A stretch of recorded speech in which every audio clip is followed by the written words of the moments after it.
kitchen. I know there's a lot of confusion about this. The kitchen is the no volley zone. Think about that. That's a very specific wording. Think about what that means. It's not the no stand zone. It's not the no hit zone. It's the no volley zone. That means unless the only thing you are not allowed to do is volley the ball in the kitchen. Okay? Anything else is totally fine. I can stand here and watch the ball go back and forth all day. This is not a kitchen violation. I'm standing in the kitchen. Okay? If I am watching the ball come in and I see it's going to land like a high ball, it's going to land really close to the net, I can come in here, I can wait for it to land, and as soon as it bounces, I can do something with it. That's totally legal. The only thing you cannot do is volley the ball in the kitchen. That's it. Everything else is good. The other thing you can't do, just as a corollary to that, the other thing you can't do is you can't hit a volley from outside the kitchen. Okay? You can't hit a volley from outside the kitchen and have your momentum take you in. That's no good either.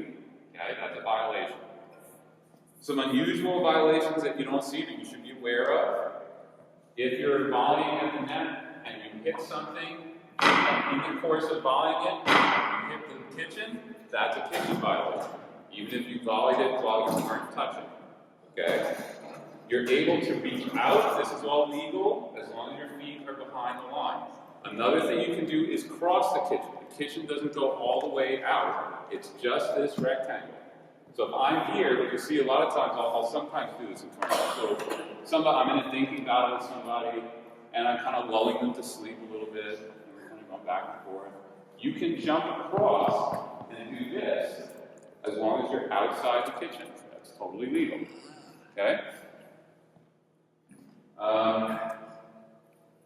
So that's basically all the rules there is to know about the kitchen. I mean, that's really it. But what you want to do, that one about don't be afraid to get inside the kitchen. If you're afraid and you're kind of hanging out, ball comes and you wait, you kind of are trying to do this on bounces and stuff like that, you're going to put yourself at a disadvantage. Anytime there's any kind of ball that lands, like I said, the ones that are really high, you can see that they're going to land short. Okay? Or a thing that you see is going to land really short. You got to get in there, get right up to it, not try to reach it from out here like this, right? Just get right in there and hit the balls. Okay? I just want to go over just real quick the line calls, because I see a lot of people still don't know the deal with the line calls. You must see the ball out to call it out. It must be out. Not, I think it was out, or it was close to out, or I could swear it was out. I'm 99% certain it was out. You have to see it out with no doubt whatsoever to call it out. If you do, and you call it out, let's say the ball lands over here, and I call it out, and my partner says, I think that was in. It's their point. No argument. I can turn and look a little askance, like, really, that was, I thought it was out. No, they saw it in. It's their point. Both partners have to be in agreement in order for you to call it out. Okay? If you disagree, the other team gets a point, right? If the ball went by you and you never saw it, even if it landed 20 feet out, if you didn't see it, your partner didn't see it, your partner may go like this, it's in. You can ask them. You can say, "Do you guys see that?" And if that happens to them and they ask you, you should be good sportsmen and women and say, "Yep, no, sorry, mine was out." Okay? You should let them know if they ask.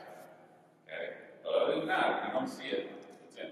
So we'll start out I just want to go over some basic hitting things first. We'll get a little more advanced as we go, but I see a lot of people who are still not quite getting the concept of how you hit the ball. First of all, when you're in the ready position, so here I am in my ready position, you want your paddle up at all times, okay? And your offhand, out for balance. You don't want it like this, okay? You want it out, you want to be balanced, on the balls of your feet a little bit, knees slightly bent, and you want that paddle up. I usually have it so I can look over my paddle at what's going on. You don't want it like this and sort of obscuring what's happening, right? You want to basically have it down like this, okay? And then anything that comes right at you, you can just do that, okay? That's your defense.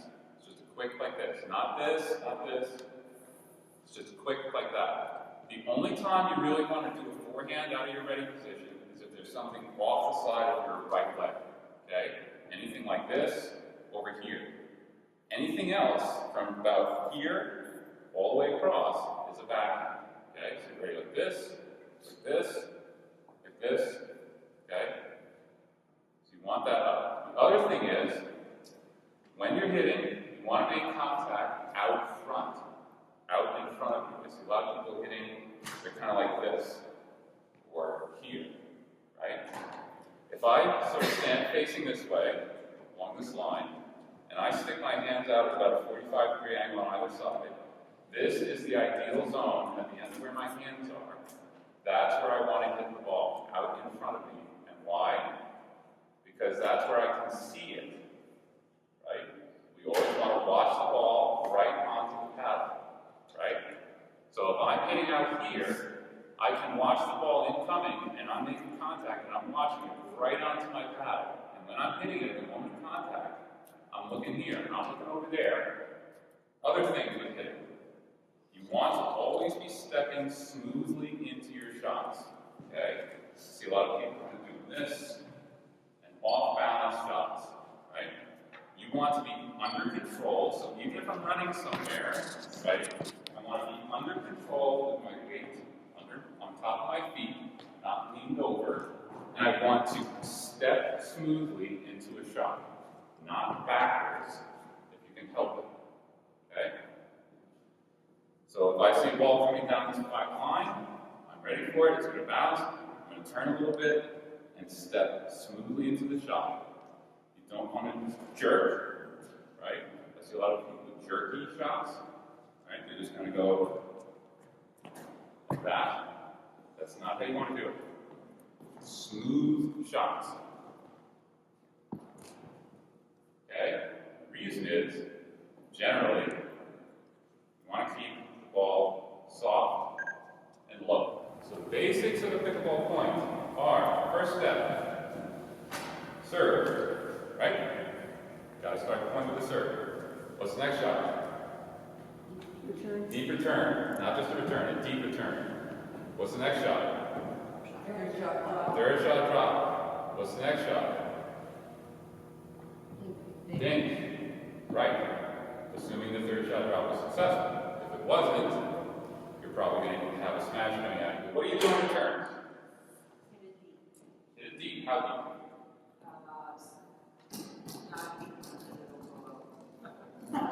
That's the correct answer. Not deep enough that it would go out. How often? 100% of the time. If you get, they serve, right? So the serve is easy. I mean, the serve is stand here, you just go, and most people just get it in, right?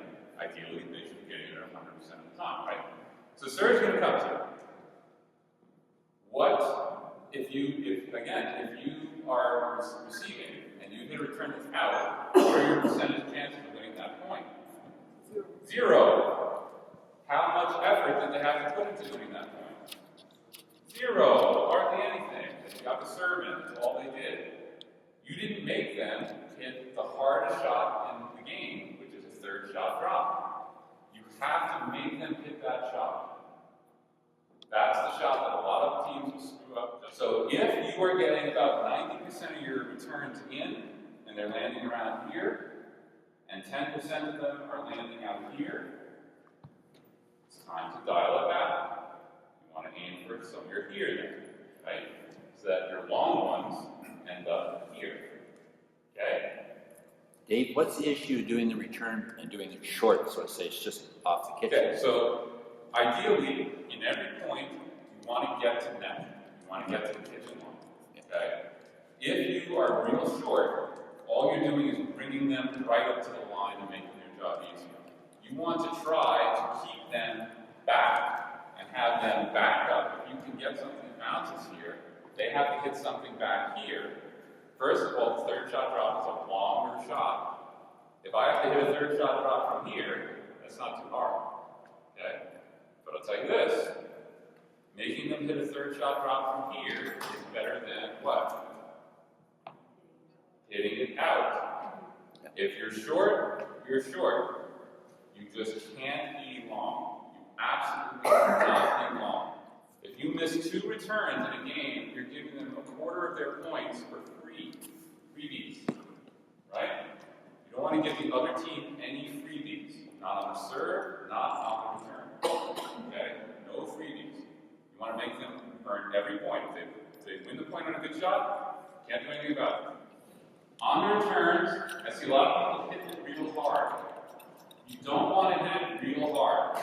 You want to hit a nice, even arcing shot. Why is that? That's part of it. It's the other reason. Doesn't hit the net. Oh, gives you time to get to the net. Right? You don't want to risk hitting in the net. Any kind of hard shot, you're risking every now and then hitting it to go into the net. The third reason, it gives you time to follow up your return and get to net. If I hit it real hard and get it over, that's great. Right? If I hit it like this, that's all well and good. But then I'm coming forward, by the time I get to around here, she's probably got it coming right in my